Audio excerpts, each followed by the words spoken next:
Assalamualaikum warahmatullahi wabarakatuh.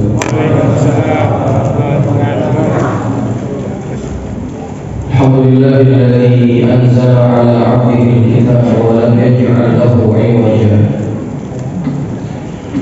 Wassalatu wassalamu ala sayyidina Muhammadin badril jah wa ala alihi wa sahbihi ahlul manasib wal najah. Amma ba'du, faqad qala Allah ta'ala fi kitabihil karim, a'udzu billahi minasy syaithanir rajim. Syahrul Ramadan alladzi unzila fihi al-Qur'an hudan lin-nas wa bayyinatin minal huda wal furqan. Sadaqallahul aliyyul azim wa ballagha rasuluhun nabiyyul habibul karim wa nahnu ala dzalika minasy syahidin wasyakirin walhamdulillahi rabbil alamin. Ma'asyiral hadirin wal hadirat jamaah Masjid Jami' Al-Hikmah yang dirahmati Allah. Alhamdulillah, kita panjatkan syukur kehadirat Allah Subhanahu wa taala yang hingga malam yang ke-17 ini kita masih diberikan berbagai macam nikmat yang memudahkan kita untuk beribadah kepada Allah Subhanahu wa taala. Kita berharap semua yang telah kita lakukan dari aktivitas ibadah kita pada bulan yang mulia ini semuanya diterima oleh Allah Subhanahu wa taala. Amin.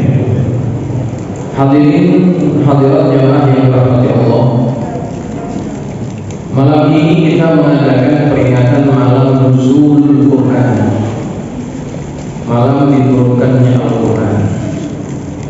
Pada ayat yang tadi saya bacakan, Allah Subhanahu wa taala menyatakan bahwa bulan Ramadan adalah bulan diturunkannya Al-Quran. Syahrul Ramadan alladzi unzila fihi al-Quran.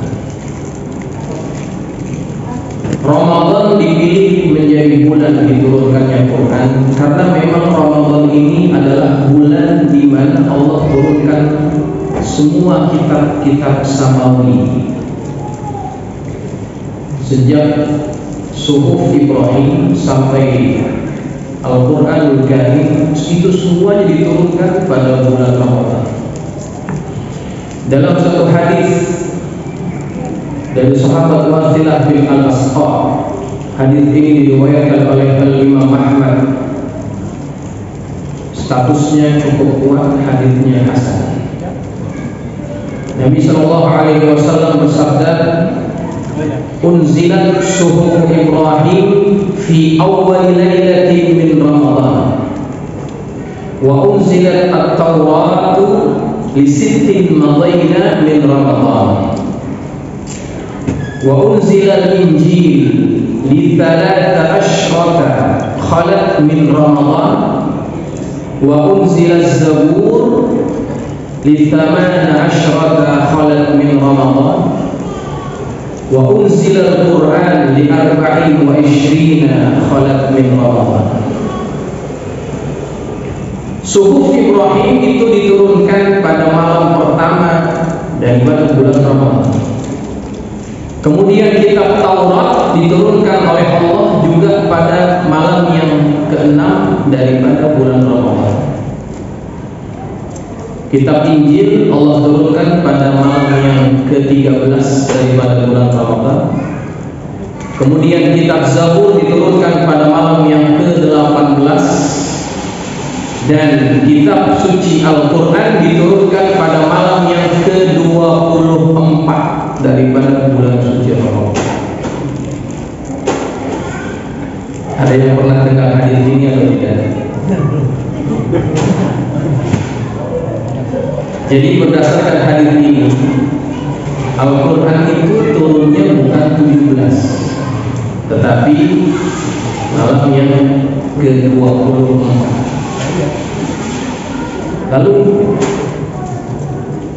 yang mengatakan Al-Quran itu turun pada malam yang ke-17 itu siapa? Jadi memang ada pendapat yang mengatakan Quran itu turun pada malam yang ke-17. Dalilnya apa? Dalilnya ayat Quran. Apa ayatnya? In kuntum amantum billah wa ma anzalna ala abdina yawmal furqan yawmal taqal jam'an. Syekh Muhammad Khudhari dalam kitabnya Tarikh Asyik Al-Islami, beliau menggunakan dalil ini sebagai dasar bahwa Al-Quran itu turun pada malam yang ke-17. Apa maksud ayat itu? In kuntum amantum billah, jika kalian beriman kepada Allah, wa ma anzalna ala abdina, dan terhadap apa yang kami turunkan terhadap hamba kami, yaumal furqan, pada hari al-furqan, yaumal taqal jam'an, pada hari bertemunya dua pasukan besar. Nah, ayat ini menceritakan peristiwa besar yang dialami oleh baginda Nabi, yaitu apa? Peristiwa perang Badar. Dan perang Badar itu memang terjadi pada tanggal yang ke-17 daripada bulan suci Ramadan. Kemudian para ulama mereka memformulasikan ayat-ayat yang berkaitan dengan ini. Akhirnya mereka memutuskan bahwa Al-Quran itu turun pada malam yang ke-17 katanya. Padahal yang Allah turunkan pada hari itu, yang Allah katakan wa ma anzalna ala abdina, yang kami turunkan kepada hamba kami yang Nabi Muhammad, itu bukan Quran yang diturunkan pada waktu itu. Yang diturunkan adalah bala bantuan para malaikat yang Allah turunkan untuk membantu pasukan kaum muslimin. Begitu. Ya. Jadi dalilnya betul, tapi istidlalnya kurang pas. Lalu apa maksudnya kalau begitu sudah? Apakah salah kita mengadakan majlis peringatan Nuzul Quran pada malam ini? Tidak ada yang salah. Karena esensi dari peringatan ini bukan pada tanggalnya. Tidak penting kita mau merayakan malam ke-17, malam ke-24. Yang penting apa? Yang penting apa yang mesti kita ambil dari peringatan ini. Itu yang penting. Jamaah yang dirahmati Allah sekalian, Allah menyebutkan nama bulan Ramadan secara langsung, yang mana Allah tidak pernah sebutkan nama bulan yang lainnya. Hanya Allah sebutkan nama bulan Ramadan. Itu menandakan pada bulan itu ada kemuliaan. Dan kemuliaan Ramadan tidak berdiri dengan sendirinya. Kemuliaan Ramadan itu berkait rapat dengan Quran yang turun pada bulan Ramadan. Jadi kemuliaan yang ada pada bulan Ramadan itu adalah karena pada bulan tersebut diturunkan Al-Quran. Maka dari maksud ini kita bisa mengambil pengajaran, segala sesuatu yang dekat dengan Quran, yang rapat dengan Quran, maka pasti hal tersebut akan dimuliakan oleh Allah Subhanahu wa Ta'ala. Bulan diturunkannya Quran menjadi bulan yang paling mulia, Sayyidul Syuhur. Malam diturunkannya Al-Quran, yang Allah katakan dalam Al-Quran, Inna anzalnahu fi lailatul qadri. Sesungguhnya kami menurunkan Al-Quran pada malam Al-Qadar. Malam Al-Qadar. Al-Qadar itu artinya adalah kemuliaan. Kenapa dia mulia? Karena pada malam itu adalah malam diturunkannya Al-Quran. Pada ayat yang lain Allah mengatakan, Inna anzalnahu fi lailatin mubarakah. Sesungguhnya kami turunkan Al-Quran pada malam yang diberkahi. Keberkahan itu turun lantaran Al-Quran yang turun juga pada malam tersebut.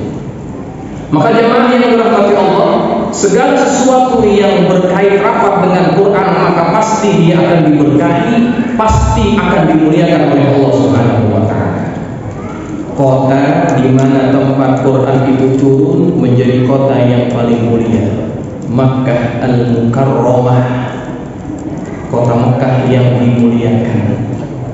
Ketika Nabi hijrah ke Madinah, turun juga Al-Quran di sana, maka kota yang asalnya itu tempat turunnya banyak penyakit berubah menjadi kota yang diperangi oleh cahaya Al-Quran, sehingga namanya menjadi Madinah Al-Munawwarah.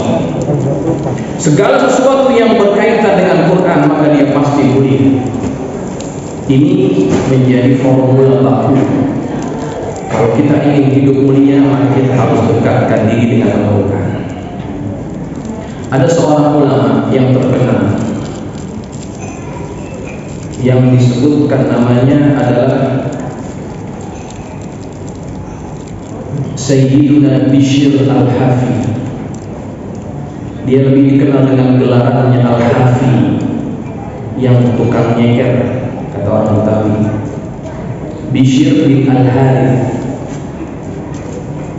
yang ulama ini dia punya masa lalu tidak terlalu bagus. Dulunya dia adalah ahli maksiat, tukang mabok, tukang buat perkara dosa. Kemudian ada satu peristiwa yang merubah hidupnya menjadi 180 derajat. Satu ketika dia lewat di satu lorong, di satu jalan, di pasar. Kemudian ketika itu dia melihat ada secari kertas yang terjatuh di tanah, yang pada kertas itu tertulis lafaz Allah. Waktu itu dia belum menjadi orang yang insaf lagi. Kemudian dia tahu keagungan nama Allah. Tidak patut lafaz wangi sampai rumah diletakkan di tempat yang tinggi. Karena apa? Karena dia masih tahu cara mengagungkan nama Allah. Diletakkan kertas itu di tempat yang tinggi. Setelah sebelumnya diberikan haruman minyak wangi, kemudian pada malam harinya dia bermimpi. Kisah ini masyhur diceritakan oleh para ulama. Dalam mimpinya itu ada suara yang memanggil-manggilnya. Ya Bishr, rafa'ta ismi wa tayyabtahu la'atibanna ismaka fid dunya wal akhirah. Wahai Bishr, engkau telah angkat, engkau telah tinggikan namamu, dan engkau sudah harumkan namamu, maka aku pasti akan harumkan namamu di dunia dan akhirat. Itu suara yang didengar oleh Bishr dalam mimpinya. Dia terbangun dalam keadaan bingung. Kenapa dia bermimpi seperti itu? Dan itulah titik tolak dia berubah menjadi 180 derajat. Allah ubah hidupnya. Kenapa? Karena waktu itu dia tahu cara bagaimana mengagungkan nama Allah. Hanya secari kertas yang tertulis lafaz Allah di dalamnya, dia muliakan lafaz itu, kemudian Allah agungkan kehidupannya, Allah muliakan hidupnya. Bishr kemudian menjadi ulama yang dikatakan oleh Al-Imam Ahmad bin Hanbal, Bishr adalah orang alim yang ada di kota Baghdad, dan Imam Ahmad bin Hanbal pun mengambil ilmu daripadanya. Orang yang masa lalunya kelam, penuh dengan kemaksiatan, namun kemudian Allah ubah hidupnya karena dia tahu cara bagaimana mengagungkan lafaz Allah. Jamaah yang dirahmati Allah, di rumah kita ada satu mushaf, yang mushaf itu isinya adalah lafaz Allah yang begitu banyak. Maka seandainya kita dapat memanfaatkan mushaf ini, kita membacanya, kita mengagungkannya, dan kita mengamalkannya, sudah pasti kehidupan kita akan dimuliakan oleh Allah Subhanahu wa taala sebagaimana Allah memuliakan kehidupannya Bishr bin Al-Harith ini. Maka semua yang berkaitan dengan Quran, orang tersebut akan jadi mulia. Sebagaimana Allah telah memuliakan Ramadan, Allah telah memuliakan malam di mana Allah turunkan Ramadan, dan Allah turunkan Al-Quran, maka itu semuanya menjadi mulia. Dalam hadis yang lain, Hadis ini riwayat Imam Abu Dawud. Nabi sallallahu alaihi wasallam bersabda, "Man qara'al Qur'an wa 'amila bima fihi ulbisa walidahu tajan yaumal qiyamati dawruhu ahsanu min dawri syamsi fi baitin min buyutid dunya."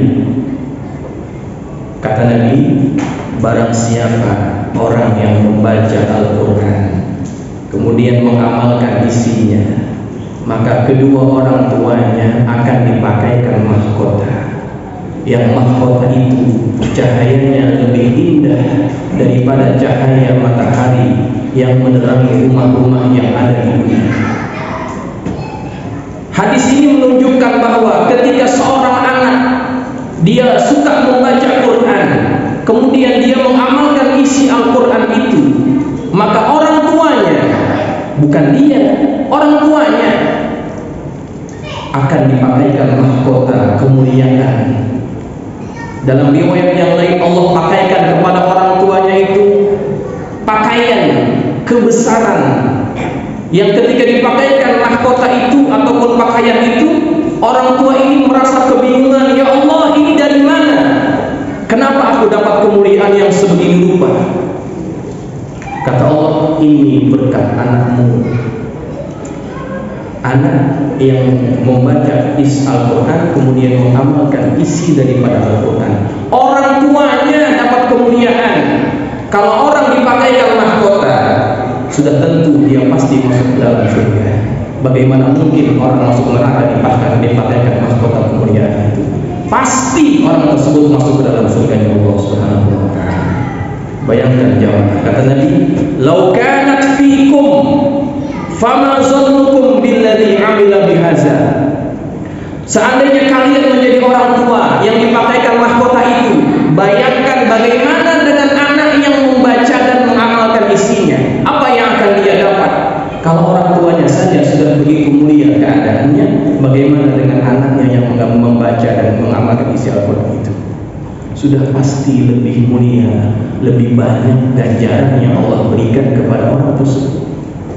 Maka ini jadi bukti jamaah yang dirahmati Allah, ketika orang itu mengakrabkan dirinya, mendekatkan dirinya dengan Al-Quran, dan Al-Quran betul-betul dijadikan pedoman bagi hidupnya, Al-Quran akan memberikan kebahagiaan pada dirinya di dunia dan di akhirat. Man ja'ala al-Qur'ana amamahu qadahu ilal jannah. Barang siapa yang menjadikan Quran berada di hadapannya, Quran itu jadi pedomannya, jadi panutannya, jadi ikutannya, maka Quran itu akan membimbing dia masuk ke dalam syurga Allah. Wa man ja'ala al-Qur'ana wara'a zahrihi saqahu ilan nar. Barang siapa yang menjadikan Quran berada di belakangnya, dia tidak ikuti hukum hakamnya, dia abaikan semua apa yang Allah katakan dalam Al-Quran, Quran itu akan menarik orang tersebut masuk ke dalam neraka Allah. Na'udzubillah wa iyyazubillah. Maka jemaah yang dirahmati Allah, Quran yang kita semua memilikinya itu bisa menjadi jalan untuk memudahkan langkah kita masuk ke dalam surga, ataupun sebaliknya, Quran itu nanti juga bisa menjadi sesuatu yang akan menuntut kita di hadapan Allah. Dia akan menarik kita masuk ke dalam neraka Allah Subhanahu wa taala. Jamaah, dalam ayat yang tadi saya bacakan, Al-Quran itu punya fungsi utama. Fungsi utamanya adalah hudal linnas, sebagai petunjuk bagi manusia. Setiap yang namanya petunjuk pasti ujung pangkalnya adalah keselamatan. Maka Quran ini adalah petunjuk bagi semua orang yang ingin mendapatkan keselamatan di dunia dan di akhirat. Segala yang ada dalam Quran itu isinya adalah kebaikan untuk kita, yang sifatnya perintah. Kalau kita amalkan, manfaatnya pasti kita akan dapat. Yang sifatnya larangan, kalau kita tinggalkan, pasti mudaratnya juga kita akan terhindar daripadanya. Kita yakin itu bahwa Al-Quran adalah petunjuk bagi kita. Saya berikan contoh jamaah yang bertanggung. Bagaimana isi Quran itu? Kalau kita ikuti isinya, pasti kita akan dapat manfaat. Dalam surah Al-A'raf, Allah Subhanahu wa ta'ala berfirman, Ya ayyuhan nas, khudhu zinatakum inda kulli masjid, wa kulu washrabu wa la tusrifu, innallaha la yuhibbul musrifin. Wahai sekalian manusia, kata Allah, pakailah pakaianmu yang terbaik ketika kamu akan datang ke masjid. Ayat ini turun berkaitan perilaku orang-orang Makkah ketika mereka datang ke Baitullah. Mereka tawaf dalam keadaan tidak memakai pakaian alias telanjang. Maka itu tidak pantas dilakukan oleh mereka yang datang ke Baitullah. Maka turunlah ayat itu.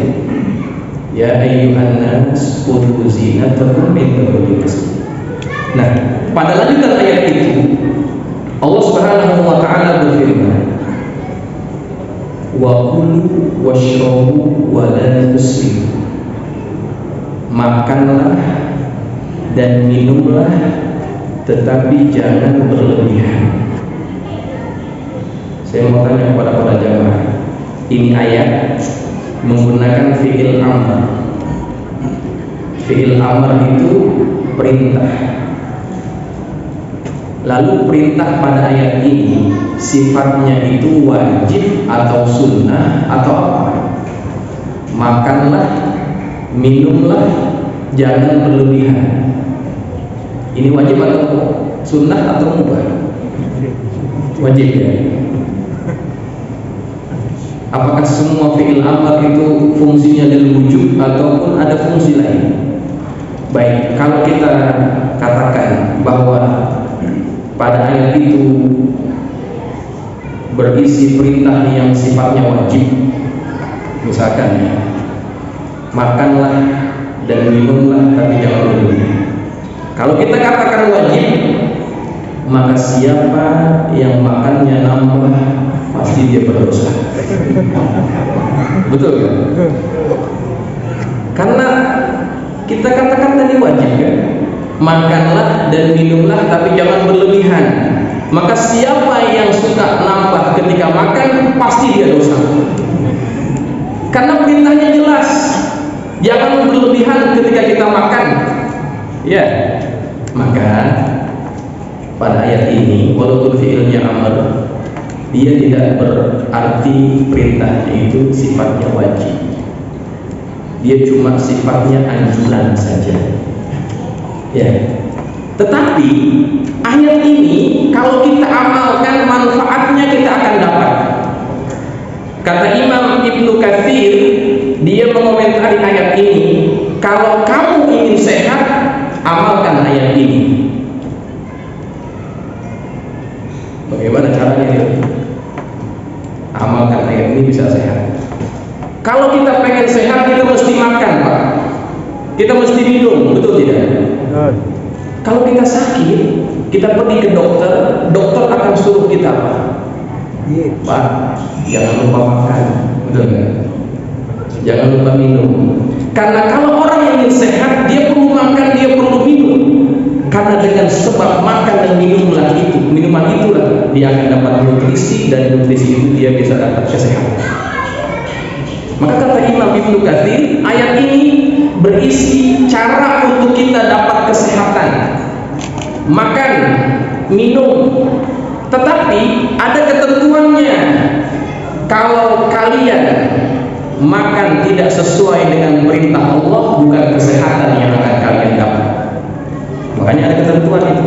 Wala tusrifu, jangan berlebihan.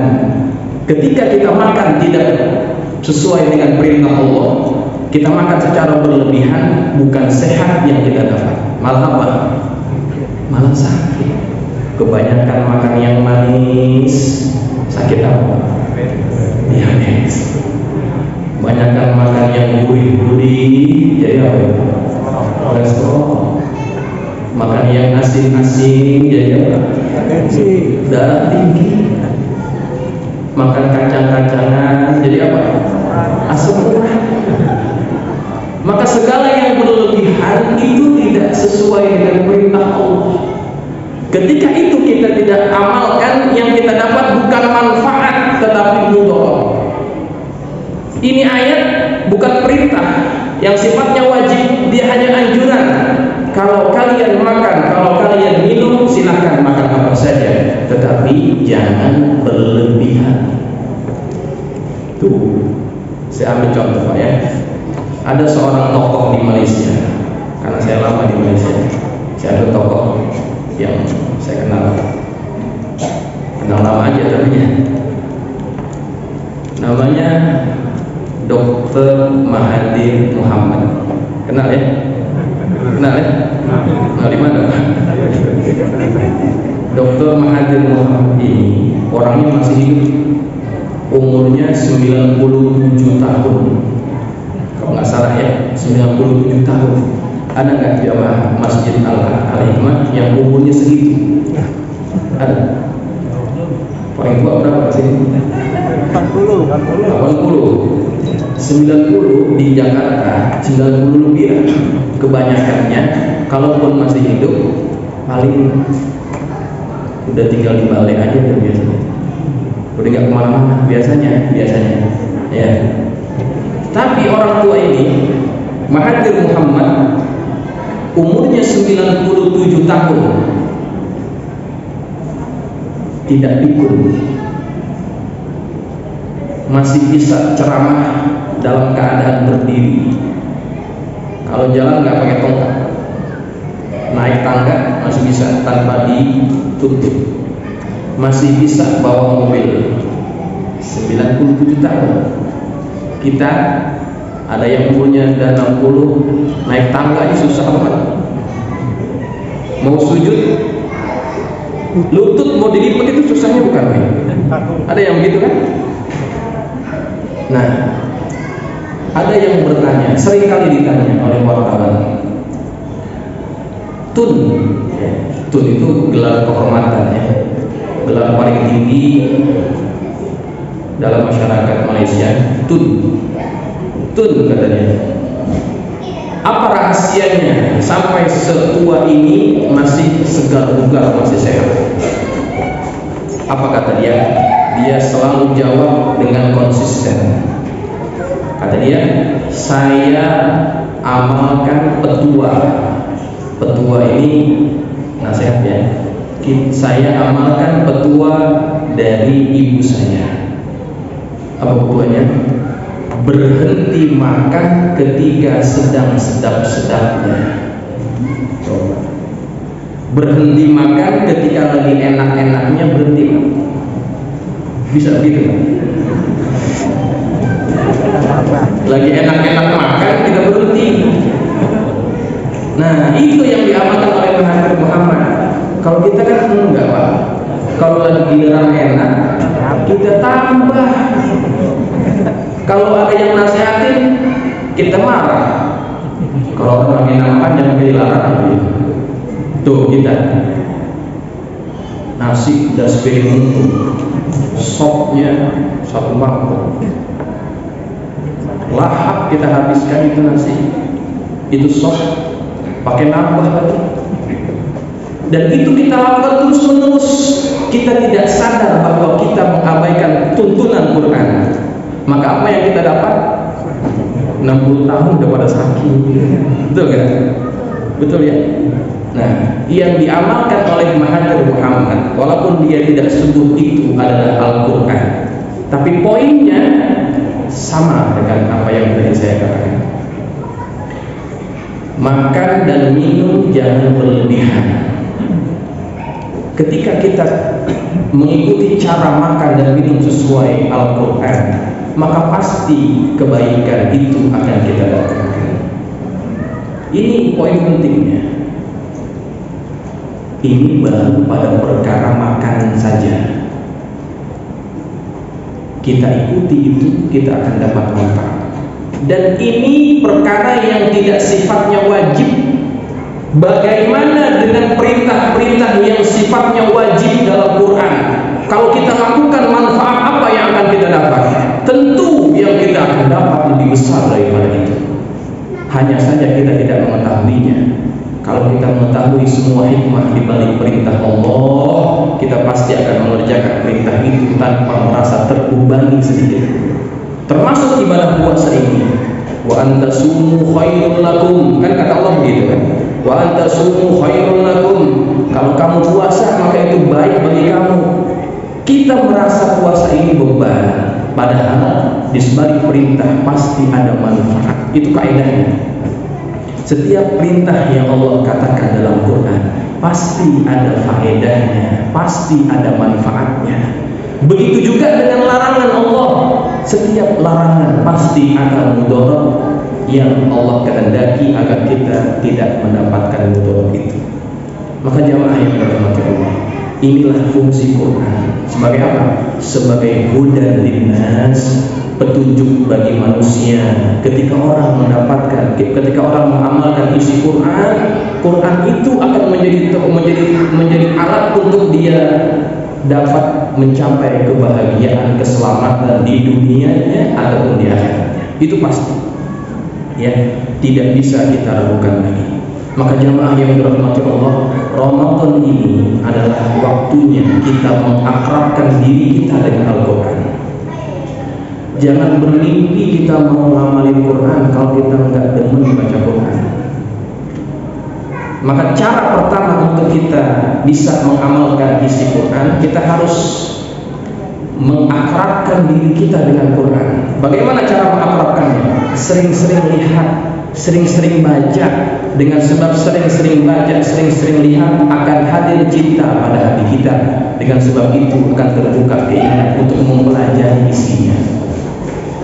Maka para ulama, mereka mengikuti sahabat-sahabat Rasulullah dan juga Rasulullah SAW. Ketika mereka masuk bulan Ramadan, mereka semua tumpukan kegiatan mereka kepada Al-Quran.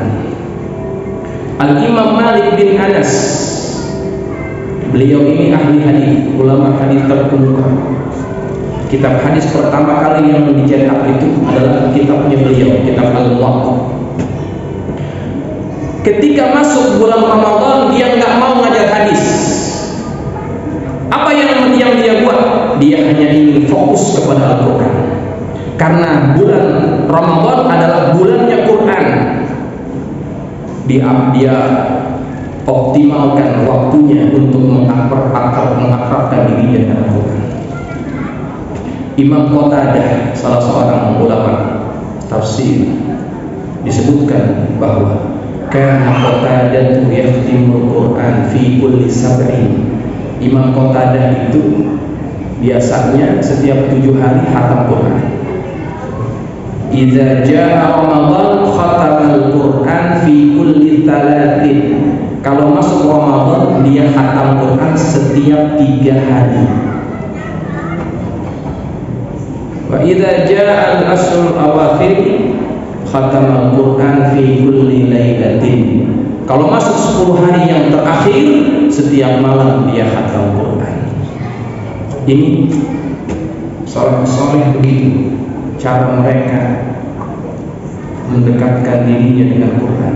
Sering-sering baca, berebut ganjaran yang Allah sediakan daripada membaca Al-Quran. Ya Allah, Quran ini Pak, ibadah yang paling gampang mendatangkan pahala bagi kita.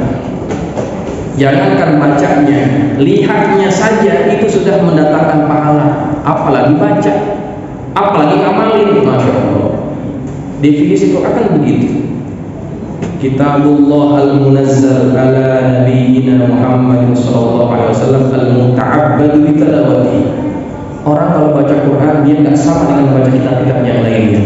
Setiap huruf yang dia baca mendatangkan pahala yang besar. 1 huruf dibalas 10. Itu di luar bulan Ramadan. Masuk bulan Ramadan 1 huruf dibalas 70. Masuk 10 hari yang terakhir dia akan diberikan ganjaran lebih besar daripada yang sebelumnya. Insyaallah.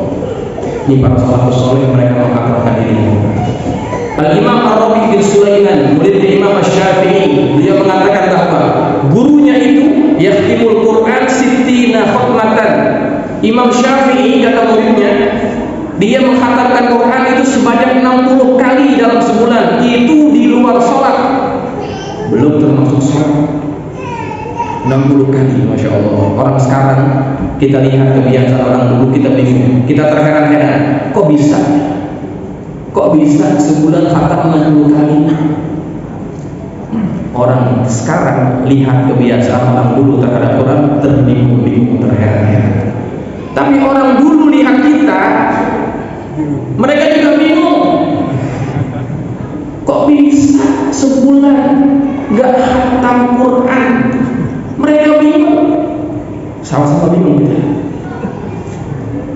Kenapa bisa begitu? Bulan di mana Allah turunkan Quran, kita nggak bisa manfaatkan Quran itu.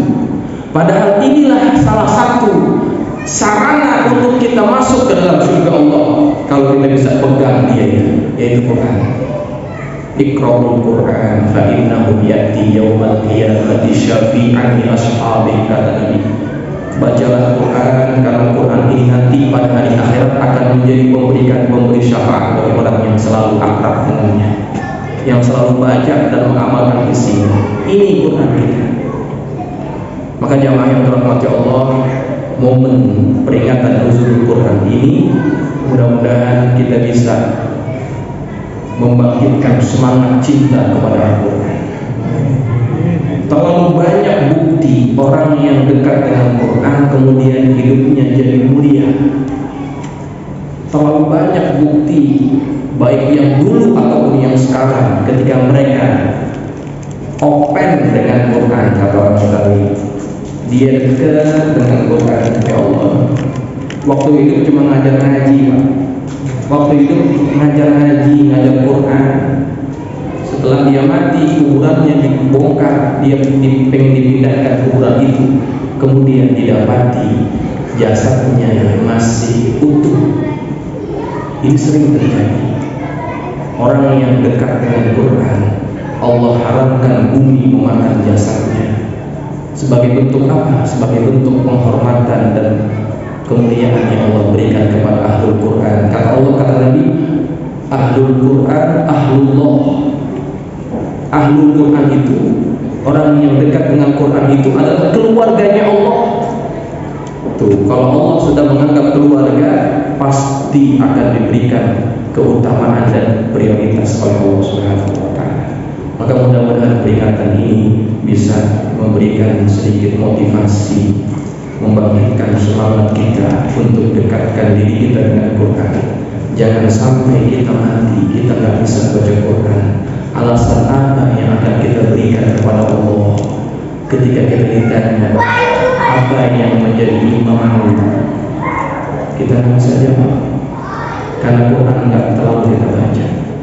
Waktu yang diberikan Allah setiap orang sama, 24 jam sehari, 168 jam seminggu. Ada orang yang sanggup khatam dalam waktu sebulan beberapa kali. Tapi kenapa kita yang diberikan waktu yang sama tidak bisa menghatamkan Al-Quran barang sekali? Kesibukan apa yang membuat kita terlalu jauh daripada Quran? Jangan-jangan bukan kita yang sibuk, tetapi Allah yang tidak menghendaki kita mendapatkan kemuliaan Al-Quran. Maka mudah-mudahan Allah memberikan kepada kita taufiknya, sehingga kita bisa memanfaatkan Quran ini sebagai sarana untuk kita mendapatkan kebahagiaan hidup di dunia dan di akhirat. Mudah-mudahan tausiah ini ada manfaatnya, bil khusus kepada Al-Fakir yang menyampaikan pesan ini. Allahumma fi al-aqwam. Assalamualaikum warahmatullahi wabarakatuh.